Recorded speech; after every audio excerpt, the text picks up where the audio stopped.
안녕하십니까, 이진우입니다.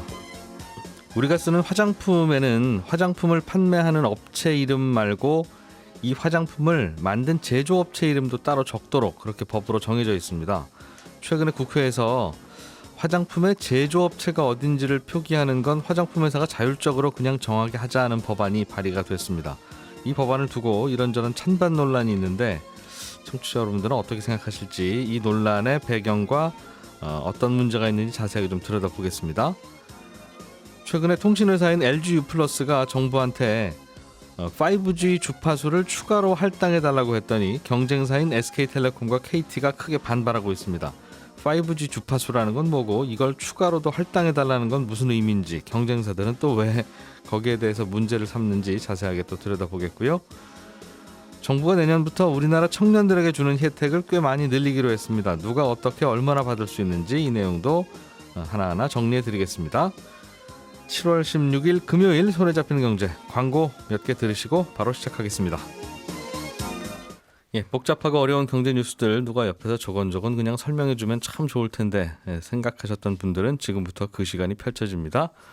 금요일의 목소리 안승찬 경제전문기자, 그리고 손에 잡히는 경제 박세훈 작가, 김현우 행복자산관리연구소장과 함께합니다. 어서 오세요. 안녕하세요. 네. 조곤조곤 인사해야 될 것 같아요.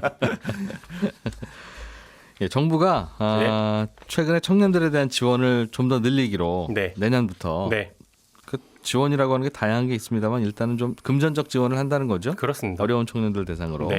정리를 좀 해주시면 좋겠습니다. 어떤 게 좀 달라집니까? 일단 소득별로 나눠서 지원을 하는데 크게 세 구간입니다. 먼저 소득이 연 2,200만 원 이하인 청년들은 이름 굳이 안 외우셔도 됩니다. 이건 나중에 다시 말씀드릴 거니까. 청년 내일 저축 계좌라는 걸 이용할 수 있는데 이건 지금도 청년 저축 계좌라고 있는 제도예요. 여기에 내일이라는 단어 하나 더 집어넣은 건데 지금은 주거나 교육 수급 가구 또는 기준 중위소득 50% 이하의 차상위 계층 청년들이 매달 10만 원씩 저축해서 3년 만기를 채우면 정부가 매달 30만 원을 지원해 주는 겁니다. 10만 원 저금하면 30만 원을 정부가 매칭해서. 그렇습니다. 그럼 총 40만 원이 적금되는 내 돈으로. 여기서 청년은 몇 살까지 청년이에요? 이 청년이요. 되게 애매한데 작년에 제정된 청소년 기본법에서는 만 19세에서 34세로 보고 있습니다. 청년을. 그런데 지금 말씀드린 요거는 만 15세에서 39세까지는 적용이 됩니다. 범위가 넓군요. 꽤 넓습니다. 15세에서 39세 중에 버는 돈이 많지 않은 청년. 꽤 많이 어려운 청년이 있으면 15세면 돈 거의 못 버는 청년인 것 같고 누구나. 그렇습니다. 학교 다녀야 되니까. 그렇습니다. 39세까지는 또 본인이 돈 버는 상황일 테니까. 그렇죠. 그러니까 자기가 버는 소득을 기준으로 하면 부모님 집에 살면서도 전 돈 하나도 못 벌어요도 있을 수 있을 것 같은데. 그런 경우는 어떻죠? 부모님 집에 살고 있으면 이제 1인 가구, 2인 가구, 3인 가구, 4인 가구 별로 그걸 정해놨죠, 소득을. 그럼 그거는 부모님 소득에 따라서 결정되겠군요. 그럴 수 있습니다. 근데 이제 혼자 독립해서 사는 1인 가구인 경우는 개인이 버는 돈으로 자기 소득으로. 언뜻 드는 생각은 그러면 나는 그냥 밖에 나가서 주소지 옮겨놓고 혼자 삽니다라고 하면 부모님 소득은 나와 관계없는 소득이 되고 나는 부모님한테 용돈 받아 쓰면서 받을 수 있을 것 같은데 이건 부모 소득을 반영을 하라는 목소리가 생길 것 같은데요. 지금 그렇게 하고 있습니다. 혹시라도 그런 일이 발생할 걸 대비해서 대상자 선정을 꽤 까다롭게 합니다. 청년의 부모 소득은 얼마인지 재산을 얼마나 갖고 있는지 이거 일일이 다 확인해서 그거까지 확인해서 걸러낸다는군요. 그렇습니다. 거르고 있습니다. 혼자 사는 청년이라 돈이 없는데 신청했으면 부모님 소득도 같이 본다. 다 봅니다. 잘하는 일이네요. 근데 지금 이렇게 하고 있고 내년부터는 그럼 어떻게 하느냐면 제가 조금 전에 기준 중위소득 50% 이하라고 말씀드렸잖아요. 내년부터는 기준 중위소득 100% 이하로 좀 더 넓힙니다. 좀 더 범위를 넓힌다. 그렇습니다. 기본 컨셉은 월 10만 원 저축하면 정부가 돈 더 얹어준다는 건데 이게 지금 언론 보도에는 10만 원에서 30만 원까지 더 준다고 나와 있어요. 확정된 것처럼. 근데 이거 확정 안 됐습니다. 얼마나 더 매칭해 줄지는 올 하반기 돼 봐야 결정이 됩니다. 예산 보고. 그냥 우리나라 청년이면 다 드립니다 하면 얼마나 좋겠어요. 사실은. 그러나 예산이 없으니까 어려운 청년한테 조금 더 주려면 조금 부유한 집엔 청년들은 좀 양보시켜야 되지 않습니까? 미안하지만. 그렇게 되죠. 그래서 잘 걸러내는지 한번 여쭤보는 거예요. 자, 그리고 연소득 2,200만 원 이상인 청년들에게 주는 지원이 있습니다. 2,200 이상, 3,600 이하. 그러면 청년 희망 적금에 가입할 수 있어요. 예. 요거는 연 600만 원 한도인데 2년 만기 적금이고 저금한 돈의 일정 퍼센트를 정부가 얹어줍니다. 그러니까 1년 차에는 저축액의 2%포인트, 예. 2년 차에는 4%포인트가 장려금으로 나오는데 한도 꽉 채워서 매년 600만 원씩 2년 동안 저축하면 최대 36만 원 더 얹어주는 그런 구조입니다. 이거는 많이는 안 주네요. 그렇습니다. 예. 그리고 3,600만 원 넘는 분들, 예. 그러면서 5천만 원 이하인 분들, 이분들에게는 소득공제 혜택 받을 수 있는 청년연 소득공제 장기펀드, 아우 이름 깁니다. 예. 여기 가입할 수 있는데 이것도 한도는 연 600만 원이고 요건 최대 5년 만기입니다. 납입 금액의 40%를 소득에서 공제해 드립니다. 예. 요걸 제가 하나하나 더 자세히 전해드리고 싶은데 사실 이게 지금 당장 되는 게 아니라 내년 1월 시행이고요. 예. 구체적으로 어떻게 할지 세부 내용이 안 정해졌어요. 근데 언론 보도에는 지금 다 정해진 것처럼 나오는데 네. 제가 어제 이거 일일이 다 확인해 봤거든요. 세부 지침은 정해진 게 없습니다. 그래서 시행이 확정이 되면 내년 가서 다시 말씀드리겠고 오늘은 이런 것들이 내년에 생기는구나라고만 생각하고 넘어가시면 될 것 같습니다. 예. 이러면 돈 버는 청년들한테 가는 혜택 아니겠습니까? 그렇습니다. 그런데 나는 돈을 못 벌고 있다는 네. 분들도 있을 거고, 뭐 군대에 있는 청년도 있을 거고요. 그렇습니다. 예. 군대 가 있는 군대 가도 분들- 월급은 주죠. 사병들도. 주긴 주죠. 그러면 많이 안 줘서 그렇지. 요즘은 그래도 좀 많이 준답니다. 예전보다는. 그런 분들도 해당이 됩니까? 있습니다. 요거는 이름을 좀 외우십시오. 장병 내일 준비 적금.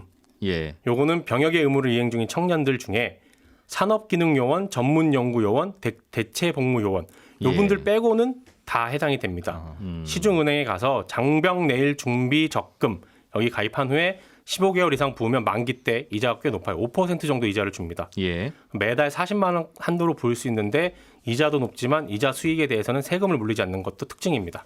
이건 이자가 좀 많은 정도군요. 네. 나라에서 매칭해서 뭐 더 주는 건 아니고. 나라가 이제 은행을 약간 좀 5% 주세요 이렇게. 은행 보고 이자를 좀 더 찌른 드려라. 네. 게다가 올해 10월 14일부터는 정부가 1% 이자 더 지원해 주는 걸로. 예. 요거는 확정이 됐습니다. 그리고 대체복무요원도 10월 14일부터는 가입이 가능합니다.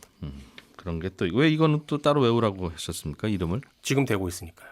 아, 지금 하고 있으니까. 지금 하고 있으니까 혹시 요거 모르고 지금 복무 중이거나 혹은 내 아들 혹은 내 딸이 이제 군대에 간다. 예. 그런 분들 계실 수 있으니 알고 계시면 좋을 것 같습니다. 이자 좀 많이 주는 장병용 적금이 있다. 그렇습니다. 예. 5630번님이 농사 짓는 청년인데 해당됩니까 하는 질문도 있는데 이것도 좀 자세하게 정리되면 네, 박세훈 작가님께서 따로 한번 알려주세요. 알겠습니다. 예. 그리고 청년이 아니라도 정부에서 해주는 혜택들이 있어요. 요것도 좀 외워두세요. 보조금 24라는 사이트가 있거든요. 보조금 24. 24. 예. 네, 여기 들어가서 본인 나이, 소득, 결혼 유무, 자녀 유무 이런 걸 체크하면 나한테 정부가 어떤 혜택을 주는지 한 번에 확인할 수 있습니다. 아, 이거는 요즘 워낙 이런저런 거 많이 생겨서 너무 내가 많죠. 혹시 못 챙기고 있는 거 아닌가라는 네. 생각은 전 국민이 다 하고 있을 텐데. 그렇습니다. 보조금 24 들어가서 요거 체크하면 된다. 그렇습니다. 포털 사이트에 보조금 24라고 치시면 됩니다. 나이, 소득, 결혼 유무, 자녀 유무. 네. 그냥 주민번호 치면 나라에서 이거 다 알 텐데 내 나이, 내 소득, 그 내 결혼 개인으로 여부. 입력할 수도 있습니다. 그러니까 예. 주민번호 쳐서면 딱 나와요. 그러면 예. 알겠습니다. 요것도 유용하네요. 네, 보조금 24. 보조금 24. 고맙습니다. 김현우 소장님 준비해 오신 얘기 좀 들어보죠. 네. 지금은 화장품 용기 겉면에 네. 제조원은 어디고 판매원은 어디고 이렇게 나눠져 있죠. 맞습니다. 그러니까 그 말은 무슨 브랜드 화장품을 내가 샀더라도 요거 만든 회사는 따로 있다는 뜻이에요. 네. 어, 그 표기를 의무적으로 해야 됩니다. 지금 예. 그런데 그거를 자율로 맡기자. 하고 싶지 않다는 뜻이겠군요. 그러니까 네. 자율로 맡기자는 건 안 하겠다는 뜻이죠. 맞습니다. 이 내가 자체 공장을 갖고 있는 곳은 해도 되고 네. 굳이 하기 싫으면 안 해도 된다는 건데 이게 이제 우리나라 화장품 대부분이 대기업이 아니면 대부분 이제 외부 제조업체에 맡기는 방식이에요. 네. 대기업이면서 독자적인 브랜드, 우리나라 딱 브랜드 중에 이거 좋은 화장품이야라고 머릿속에 떠오르는 거 저는 잘 모르겠는데 네. 그런 걸 갖고 있는 경우에는 뭐 제조 기술이라든가 배합 비율 이런 게 외부로 유출될 수 있어서 웬만한 대기업 같은 경우에는 자체 공장 이런 것들을 갖고 있습니다. 그런데 그런 게 아니라고 하면 대부분 제조사가 더 크고 공장이 더 크고 이거를 뭐 연구 개발하거나 브랜드를 붙이는 그런 회사들은 더 소규모인 경우가 많습니다. 네. 그런데 이거를 이제 없애자라고 하는 법안이 과거에도 발의가 됐다가 자동 폐기된 적이 있었는데 다시 한번 지금 국회에서 본회의 통과 여부를 놓고 찬반 논란이 뜨거워지고 있습니다. 그래서 제가 손에 잡히는 핸드크림 이런 거 하나 만들어서 팔고 싶으면 네. 열심히 광고도 하고 광고 모델도 하고 브랜드도 만들고 해서 파면 되는데 네. 거기에 제조원 뭐 우리나라 그런 제조하는 회들 있죠. 코스맥스, 한국콜마 뭐 이런 회사들이 그런 회사들이죠. 대표적으로 그 두 개가 시장의 반 정도를 차지하고 있고 예. 전부 다 합치면은 한 2,900개 정도의 회사가 제조원이 있습니다. 엄청나게 많죠. 이런 화장품 만들어 주세요 하면 만들어 주는. 네, 맞습니다. 그러니까 화장품이 참 만들기 쉬운 거예요. 그죠? 그렇죠. 어떻게 보면 그렇게 OEM 방식으로 레시피를 주면 그렇게 만들어주는 방법도 있지만 예. 아예 그런 제조원에서 개발한 레시피로 손에 잡히는 핸드크림 한번 출시해 보시는 거 어때요? 제품은 저희가 다 만들었는데 네. 요거 브랜드만 한번 붙이시죠? 해가지고 역으로 하는 ODM 방식들도 있습니다. 제조원 표기를 의무화하지 말아 주십시오. 예. 저희가 안 쓰면 안 쓰게 해주십시오. 제조원을. 그런 쪽의 주장은 이유가 뭡니까? 판매자 측의 주장이 이런 주장인데요. 제조원 표기를 하는 바람에 제품을 베껴서 만든다. 그러니까 네. 판매 회사에서 우리가 열심히 연구 개발하고 해외 판로도 개척하고 뭐 마케팅도 열심히 해가지고 해외 어떤 브랜드 샵에 런칭을 해서 올려놨는데 그 제품이 잘 팔리기 시작하면 그 해외에서 제조원을 찾아가다가 야 우리 요 손에 잡히는 핸드크림 똑같이 좀 만들어줘라. 네. 라고 대량으로 주문을 해가지고 그 매대를 바꿔서 이제 판매를 하기 시작한다는 거죠. 그렇게 해서 상품 경쟁력이 굉장히 떨어진다라는 예. 게 가장 주된 이유고요. 두 번째는 이제 제품에 만약에 문제가 생겼을 때 책임 소재를 어차피 네. 지금 판매업자가 모두 다 지거든요. 그런 구조인데 굳이 제조원을 표기할 필요가 있냐. 또 예. 화장품에는 못 쓰게 되어 있는 유해 성분이나 이런 거는 어차피 사용을 못 하고 있는데 굳이 이런 거 제조원 표기까지 할 필요는 없지 않느냐. 그리고 예. 이런 규제는 우리나라가 전 세계적으로 거의 유일해서 국제적 규준에도 잘 맞지 않다라고 하는 게 이유입니다. 그러니까 한국산 화장품을 다른 나라에서 팔고 있는데 잘 팔리면 그 나라 업체 어딘가가 예. 제조원이 어디야? 한국 콜만에 전화해가지고 전화해서 네. 요거랑 똑같이 하나 만들어 주세요 하면 그렇죠. 거기서는 더 많은 주문이 들어오고 더 많은 돈을 준다고 하면 당연히 그대로 만들어 준다는 거죠. 별거 아니니까 그죠? 네, 이렇게 그렇죠. 섞으면 되는 거니 무슨 특허가 있는 것도 아니고. 예. 그러니까 근본적으로는 무슨 특허가 있는 것도 아닌 뭐 그냥 별다른 큰 차이점이 없는 제품을 차이점 있는 것처럼 파는 업종의 한계네요. 네, 그렇습니다. 그런데 특허는 없다고 하더라도 예. 이게 굉장히 시장에서는 새로운 제품일 수 있어요. 그렇죠. 뭐냐면 예를 들어 여성분들은 아마 많이 아실 텐데 아모레 화장품에서 쿠션 이게 유명했죠. 네, 아모레를 살린 제품입니다. 그러니까 그 파운데이션 얼굴에 이렇게 바르는 네. 그 살구색 크림 같은 게 있어요. 그게 예. 예전에는 액체로 돼가지고 덜어서 얼굴에 바르고 했어야 되는데 그거를 스펀지로 찍어 바를 수 있는 형태로 만들어낸 거예요. 네. 사실 별거 아니잖아요. 근데 거기에는 아모레가 개발한 기술이 들어가 있었는데 네. 비슷하게 만들어가지고 다 베껴서 얼마 정도 후가 지나니까 시장에 다 이런 것들이 나와버렸습니다. 근데 이런 문제들이 제형뿐만 아니라 네. 각종 뭐 원료라든가 이런 것들에도 다 번질 수가 있다라고 하는 게 가장 큰 주된 이유죠. 그렇군요. 중요한 기술이면 특허로 뭐 걸어 놓으면 되는 건데 예, 특허까지는 못 가는 기술이었나 보네요. 그렇습니다. 그리고 그 기술 자체가 살짝만 틀어버려가지고 시장에 출시하면 되는 예. 거라서 특허를 내는 것도 시간이 오래 걸리고 그래서 굳이 효용은 아예 제조원을 없다고 좀 해요. 가려달라. 네, 그렇습니다. 제조원을 가리면 한 2,000곳에 다 전화해야 되니까. 맞습니다. 알겠어요.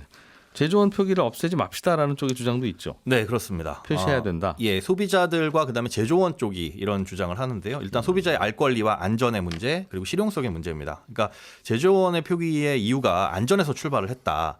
우리가 이 건강기능식품이나 의약품 아니면 의약외품, 뭐 의료기기 이거 전부 다 판매자, 제조원 둘 다 표시를 하는데 화장품도 그러고 있고요. 예. 근데 이걸 갑자기 하던 거를 없애는 것 자체가 특별한 이유가 없다. 그리고 만약에 문제가 생겼을 경우 그 판매업자가 책임을 진다고 하지만 아까 말씀해 주신 것처럼 아무나 사실 판매업자가 될 수 있고 예. 제조원의 제휴만 잘 맺어가지고 시장에다 내놓으면 되는데 만약에 예를 들어 1인 판매업자가 이런 상품을 만들어가지고 문제가 생겼다 한다면 그 판매업자가 과연 책임을 질 수 있느냐. 그래서 소비자들은 화장품을 고를 때 들여다보고 못 보던 브랜드더라도 네. 제조원이 좀 믿을만하면 사는 경우가 많다. 즉 제조원을 신뢰하는 경우가 많은데 그걸 가려버리게 되면 소비자의 알 권리와 이 선택의 폭이 제한이 된다라는 게 이제 소비자 단체들의 주장이고요. 그리고 지금은 어쩔 수 없이 비싼 돈 들여서 좋은 제조원에 맡기더라도 네. 이 제조원 표시를 가리게 되면 좋은 제조업체가 아닌 영세한 그리고 품질 관리가 제대로 되지 않는 쪽으로 아마 공장을 바꾸게 되지 않겠느냐. 그건 그렇게 되면- 판매사가 알아서 할 테니 그거는 관계하지 마세요라고 하긴 하겠네요. 예, 그렇죠. 그런 부분에 있어가지고 예. 소비자들의 이 어떤 이익이 더 그럴 축소된다라는 수도 거고요. 있다. 네. 예. 그리고 제조원 표기를 없애더라도 네. 제품의 모방은 얼마든지 할 수 있는 거 아니냐. 제조원 표기가 그 문제의 해결책이 맞느냐. 야, 이것부터 좀 그 살펴봐야 얘기 된다. 들어보니까 뭐 안 써도 될 것 같은 저는 딱 반반입니다. 그러니까요. 저도 여기에 대해서는 웬만한 이슈에 대해서는 살짝 개인 의견이 저도 왼쪽으로 좀 있는데 네. 요거는 정확히 반반입니다. 저는. 정말 모르겠어요. 예. 그래서 참 어떻게 생각들을 하시는지 이런 빙글에 문제가... 웃고 계시는 안승찬 기자님은 이 제조업 표기법에 대해서는 어떻게 생각하십니까? 저는 아예 잘 몰라서 제조업체 보고 고르는 분들이 많이 있는 것 같더라고요. 근데 그러게요. 저는 요즘 화장품 그런 것 같더라고요. 예. 워낙 브랜드가 다양하니까. 화장품뿐만 아니라 식료품, 음식물에도 제조원 판매원이 따로 있죠. 웬만한 과자들 다 그렇던데요. 그렇죠. 그런데 웬만한 과자들은 우리가 그 브랜드를 보고 사잖아요. 아니요, 저는 제조업원 보고 삽니다. 아, 그러세요? 네. 아니 그런 것도 좋아하는 있잖아요. 제조원이 있습니다. 왜 우유도 마트에 보면 PB 상품 있잖아요. 예. 그 PB 상품 뒤에 보면 아 이거 뭐 매일 유업에서 만들었구나. 뭐 이런 게 있어요. 예, 예. 그러니까 그거 보고 매일 유업에서 만들었는데 싸네 이렇게 사는 경우도 있죠. 네. 그럼 재밌는 라면 하나 만들어서 이거 무슨 이런 라면이 있어? 그럼 뒤집어서 보면 팔도 라면이 만들고 사실은 그런 네, 거 맞습니다. 있었어요. 그런 경우 예, 있습니다. 예. 그러면 또 안심하고 사는 경우도 있으니까 화장품도 분명히 지금까지는. 그렇게 네. 구매하시는 분들도 아무튼. 계실 겁니다. 안승찬 기자님, 예, 5G 주파수를 놓고 통신사들이 싸우고 있다는 얘기를 네, 갖고 오셨는데 네. 무슨 얘기입니까 이거? 이게 좀 배경을 이해를 하셔야 되는데, 예. 그러니까 통신 회사들이 이제 주파수로 경매를 받아서 주파수라는 게 이제 우리 하늘에 둥둥둥 공공재처럼 떠 있는 건데 이제 정부에서 별도의 이제 경매 절차를 거쳐서 통신 회사들한테 나눠주는 거잖아요. 그게 있어야 통신사들은 휴대폰 서비스를 해주죠. 그렇죠. 예. 그래서 2018년에 5G 서비스를 이제 새 통신 회사한테 나눠줬어요. 네. 근데 우리가 통상 이제 3.5GHz 인근에 있는 그 주파수를 할당을 했는데 총 3덩이가 있었습니다. 예. 위에 있고 중간에 있고 이제 밑에 있는데 위에 2개는 SKT, KT가 가져갔는데 예. 제일 밑에 있는 이 덩이가 다른 것보다 폭이 좀 좁았어요. 위에 거는 100MHz, 100MHz씩 폭이 있었는데 LG U+가 받아간 건 조금 작은 약간 B급인 주파수를 받아갔거든요. 주파수를. 가격도 조금 쌌고. 아, 이게 주파수가 눈에 안 보이니까 네. 그 위에 있는 거 바로 옆에 있는 덩어리 뭐 이러니까 네. 이 상상하기 어렵죠. 그러니까 예, 그냥 순서대로 그냥 이렇게 쌓여 있다고 생각하시면 예. 중간에 제일 위에 게 SKT, 중간이 KT, 제일 밑에 게 LG U+요. 이렇게 예. 생각하시면 되는데 제일 밑에 있는 LG U+ 게 왜 좀 작은 폭이 좁은 걸 팔았느냐. 예. 당시에 그 더 밑에 있는 주파수 대역대가 다른 거하고 간섭 위험이 있을 수 있다. 그래서 아예 경매에 안 나왔어요. 그래서 요거는 조금 작지만 조금 싸게 팝니다 하고 예. 팔았던 걸 이제 LG가 받아왔던 건데 그동안 무슨 일이 있었냐면 그러니까 그때는 괜히 이 일종의 땅을 팔면 혹시 멧돼지도 나올 수 있고 그래서 농사짓기 위험합니다. 그리고 안 팔았다가 네. 통신 장비도 발달하고 시간이 지나면서 다시 검사를 해봤더니 아 이거 쓸만한 이 땅이구나 이게 이제 나중에 드러난 거예요. 근데 이 문제는 LG U+ 제일 이 3층 구조에서 제일 밑에 있는 LG U+가 가지고 있는 주파수 바로 밑에 있는 땅인 거예요. 네. 그래서 다른 데들은 이거 쓰려면 이렇게 한치 건너가서 써야 되잖아요. 근데 LG U+는 바로 밑에 있고. 그래서 LG U+ 입장에서 요거를 우리가 가져오면 바로 옆에 있는 주파수고 참 좋겠다. 네. 생각하고 있던 차에 무슨 일이 있었냐면 어떤 기회가 있었냐. 요즘 5G가 안 된다고 해서 굉장히 욕 많이 먹잖아요. 비싸기만 비싸고 잘 안 터지네. 뭐 산에 가도 안 터지네. 이런 얘기가 많아서 정부에서 작년에 무슨 일을 했냐면 세계 통신사를 불러서 너희가 싸우지만 말고 협력해서 5G 통신망을 까는 걸 한번 해봐라. 아, 이 5G가 참 잘 안 터지는 이유가 이것저것 기지국을 과거보다 더 촘촘하게 뽑아야 훨씬 되는데 촘촘하게 만들어야 되는데 돈이 많이 드니까 다들 도시 중심으로만 하는 거예요. 예. 그러니까 시골에 있는 읍면동은 안 되니까 그러면 야 모아서 한 지역을 아예 할당해서 한 명이 통신망을 까고 그걸 다 같이 쓰는 걸로 해. 이런 식으로 강원도는 SK텔레콤이 그냥 다 깔아. 그렇죠. 그래서 다 LG랑 그 KT는 그렇습니다. 깔지 말고. 그렇습니다. 그래서 충청도는 SKT, KT는 경상도, LG U+는 전라도하고 제주도를 맡았어요. 그러면 네. 한 군데서 깔면 나머지도 그냥 다 쓰는 걸로 효율적이잖아요. 같이 쓰는 걸로. 네. 예. 이렇게 그게 이제 10월 달부터 시작됐는데 LG U+가 딱 생각하기에 야 이거는 앞으로 내가 망을 깔면 이게 SKT도 좋고 KT도 좋은 일이 되는 거잖아요. 같이 쓰니까. 같이 쓰니까 예. 시골에 있는 읍면동에 대해서만 이렇게 하는 건데 그러니까 LG U+가 그때 짜투리 땅이 새로 생긴 게 생각이 난 거죠. 지난번 그 주파수. 네. 그래서 예. 이거 경매를 좀 해달라. 우리 반 좋은 일 아니다. 우리 줘라 그거. 경매를 새로 하자. 예. 그리고 우리가 돈 주고 살 테니까 경매를 하세요. 예. 왜냐하면 우리가 통신망이라는 게 넓어지면 이게 도로가 넓어지는 것처럼 차도 왔다 갔다 잘 할 수 있고 통신망도 잘 터지고 데이터도 잘 터지고 뭐 이런 특성이 있거든요. 그러니까 예. 넓어지면 좋은 건데 우리가 이거 넓으면 어차피 KT, SKT는 좀 쓸모없는 땅 아닙니까? 예. 어차피 우리 옆에 있는 땅이니까 우리한테 팔면 그 짜투리 주파수가 LG가 쓰기에 딱 좋은. 딱 좀 SK나 KT는 줘도 잘 못 쓰는. 그렇습니다. 그래서 그걸 달라고 한 건데 이제 KT하고 SKT 입장에서는 이 주파수 경매라는 게 되게 장기 계획을 항상 발표하거든요. 예. 그래서 5G 추가 경매는 2023년에 하고 뭐 더 뒤에 건 언제 하고 이렇게 장기 계획을 다 정해놔서 정해진 스케줄에 따라서 하는 건데 이거 LG U 플러스를 위한 따로 경매를 한다는 게 말이 됩니까? 원칙에 훼손이 됩니다. 이런 식으로 지금 반대를 하고 있는 거죠. 그러니까 저 예전에는 안 판다고 하는 맹지 땅으로 네. 치면 네. 진입도로도 없고 해서 못 쓰는 땅이 하나 있었는데 네. 그게 LG U 플러스 땅 뒤에 있는 그 땅이었는데 그렇죠. 이 땅 놔주세요라고 하면 그때는 명분이 없었다가 네. 지금은 LG가 다 만든 것도 3사가 같이 쓰는 지역이 생기니까 네. 고주파수 우리 그냥 싸게 주세요 네. 하는 거네요. 네, 그렇습니다. 그거를 SK와 KT는 배 아프니까 뭐 우리를 줘도 못 쓰긴 합니다만 못 쓰긴 쟤는 합니다. 왜 저렇게 싸게 낼름 그렇죠. 가져갑니까? 이거 원칙의 훼손이다. 이런 건데 지금 아직 그 과기정통부에서 결정은 안 했더라고요. 이제 LG U 플러스의 접수를 받고 예. 또 SKT, KT의 반론도 받고 그런데 이제 정부 입장에서는 5G가 잘 되려면 통신망을 전국적으로 잘 깔아야 되잖아요. 그러니까 전체적으로만 하면 좋을 것 같은데 네. 또 이게 원칙이 훼손됐다 그러면 조금 뭐라고 설명해야 되나 이런 고민이 있다고 합니다. 그렇군요. 예, 오늘 박세훈 작가가 전해주신 청년 지원 대책들 네. 자세하게 좀 알고 싶으면 어디 가면 아느냐? 아까 보조금 24라고 하는 사이트 알려주시긴 했는데 네. 뭐 전화번호나 이런 거 없습니까? 요거는 129번 국번 없이 129. 예, 129 전화하시면 되고 예. 장병내일 준비 적금은 02748-6614 아유, 그건 복잡하고. 복잡하죠. 129? 1577-9090. 129 알았어. 129. 손에 잡히는 경제 여기서 마무리하겠습니다. 잠시 후 11시 5분에 다시 이어갑니다. 고맙습니다.